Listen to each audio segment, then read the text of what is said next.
Реконструкцијата на паднатиот потпорен зид кај клиничка болница Штип се очекува да започне во текот на летниот период, по координацијата помеѓу болницата и општина Штип. Директорот на болницата Владко Захариев вели дека со градоначалникот Иван Јорданов разговарале за следните чекори и дека било договорено општината да ја спроведе постапката.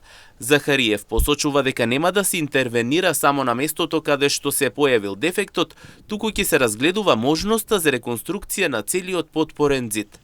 Иако договорот засега е неофицијален, директорот изрази уверување дека проектот ќе се реализира. Разговаравме со градоначалникот, бидејќи во координација со општина Штип и со градоначалникот се договоривме, значи, таа постапка да општина Штип да изврши со градоначалникот.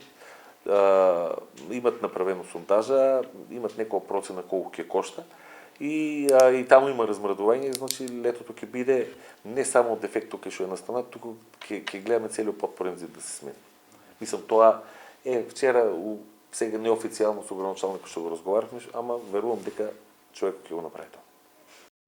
Инаку очекувањата се дека до крајот на годината зидот ќе биде целосно реконструиран. Според најавите од болницата, интервенцијата не би се однесувала само на оштетениот дел, туку ќе се опфати и реконструкција на целиот потпорен зид со цел да се спречат нови оштетувања и да се зголеми безбедноста на овој